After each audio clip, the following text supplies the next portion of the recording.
What's with Indra anyway? He's so proud. He even fights Krishna. What a rascal. When Krishna stopped the villagers of Vraja, Vrindavan, from worshipping Krishna, Indra became angry and therefore inundated Vrindavan with continuous rain. Krishna, however, protected all the citizens and animals of Vrindavan by lifting Govardhan Hill, which served as an umbrella. After the incident was over, Indra surrendered to Krishna with many prayers, in which he admitted, by your lifting Govardhan Hill and protecting the citizens of Vrindavan, you have kept your promise that your devotees are never to be vanquished. So someone might say, well, you know, you're devotees, but you still get old and you have to leave your body, and you know, sometimes you have to go through so many hardships and austerities, and you know, even the Pandavas, they were so close to Krishna, but they had to endure so many calamities and so many setbacks and like that. Well, you know, what's with that?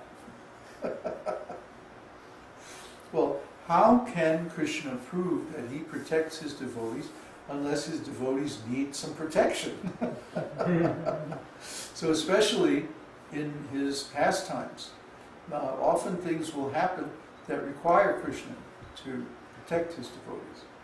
And so he demonstrates this in many different ways. But to answer the objection that why does the devotee, for example, have to die? Well, everybody has to die. You know, even Krishna, he didn't stay on this planet forever. He stayed for 125 years and then he went back to the spiritual world. But similarly, his devotees, there's a very nice explanation of this in the Vedānta-sūtra, in the third section of Vedānta-sūtra. It's described that the process of devotional service is so powerful that it burns up all the accumulated karma of the devotees, except the karma which is due to fructify in this lifetime. Prarabdha karma, it's called. The fruiting, ripened karma. And the reason why that is because if all the karma was destroyed, then the devotee would immediately leave his body and go to the spiritual world. We would never see him again.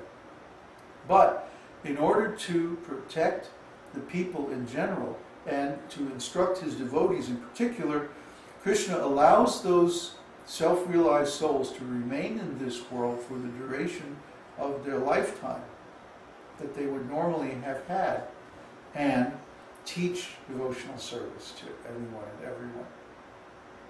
And in that way, the science of devotional service is spread. See? So that's why Krishna says that if you want to know this science, you have to approach a self-realized soul. They are Krishna's representative, and Krishna makes that special arrangement just to keep them in this world. Otherwise, they couldn't remain in this world even for a second. They would immediately go back. Actually, our tendency, even in staying in this world, is always to go to Krishna. We don't want to stay in this world. But we can't be happy in this world. So once we have seen Krishna and we are connected with Krishna again, then we really don't want to stay in this world. We want to go back to the spiritual world.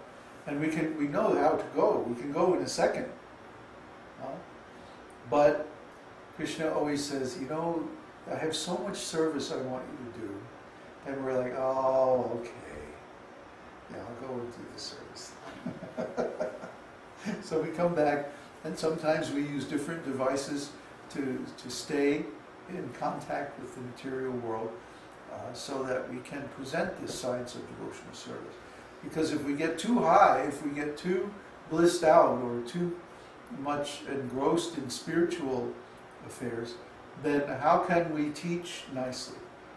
We'd be always sitting here giggling. We wouldn't be able to teach anything. Or crying or laughing or something. But actually the devotees suppress their ecstatic symptoms. Except sometimes Krishna will overwhelm the devotee with ecstasy so much that he can't help himself. But normally the devotees like to suppress the symptoms, and actually this increases the intensity of their ecstatic feelings. Because they don't express them outwardly, they only feel them inside. And this is part of the development of ruchi, or taste. It's just like if you're hungry, but you don't eat anything, then it increases your appetite. And then when you finally do get some food, oh, it's so nice, so relishable. So similarly, we, even though we like nothing better than to relish the sweet taste of ecstatic devotional service, sometimes we deliberately resist, and this develops our taste. And then when we finally do get to taste it, yeah, this is so great. So this is part of the confidential dealings of Krishna and his devotees. Okay.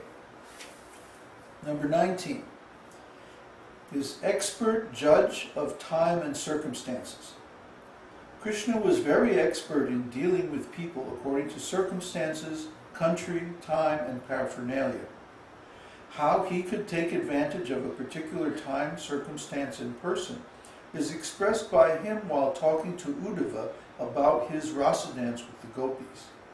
He says, "The most opportune time is the full moon night in autumn, like tonight. The best place within the universe is Vrindavan, and the most beautiful girls are the gopis. So, my dear friend Uddhava, I think I should now take advantage of all these circumstances and engage myself in the rasa dance." Very nice. And there are actually so many examples of this that it would be hard to pick one or two that are exemplary, because we read in Shastra about so many activities of Krishna. For example, at the end of the battle of Kurukshetra, the son of Drona, Ashvatthama, he killed the sons of the Pandavas while they were sleeping. This was so nasty and so cowardly that even Duryodhana condemned it. Duryodhana was a great rascal, but that was too low even for him. That was really bottom of the barrel. Kshatriyas never kill someone who is not prepared to fight, and never kill someone who is unarmed or unresisting. So for him to kill the sleeping sons of the Pandavas was a complete violation of the Kshatriya code. And so he was thoroughly rejected by everyone. And then the Pandavas went after him and they caught him. So they brought him back, dragged him back. And, they were going to kill him in front of Draupadi, the mother of all the children that were killed. And Draupadi said, "No, don't kill him, because he's the son of our teacher." Actually, they asked Krishna first, "Should we kill him or should we not kill him?" And Krishna said, "You should kill him. But you should also ask Draupadi, because Draupadi's sons were the ones who were killed." And Draupadi said, "No, don't kill him." Arjuna said, "Why? He's such a rascal." And Draupadi said, "Because he is the son of our teacher, Drona. And I, having lost my sons, I know how much grief that Drona and his wife would feel in losing their son. And I have several sons, and I still have one, actually grandson, in the womb, that Krishna saved Parikshit. So at least I have some issue, but if Ashvatthama was killed, they would have no issue. And so this would be an affront, an offense to our teacher. You see how important family values were to the great souls?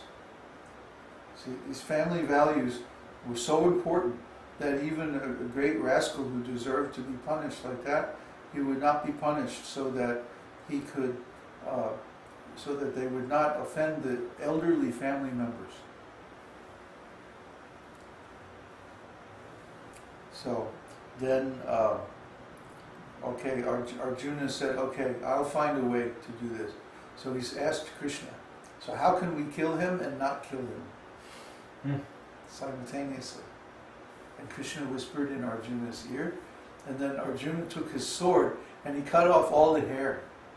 And even Ashwatthama had a jewel in his top knot of his hair, a very powerful jewel that gave him his Shakti.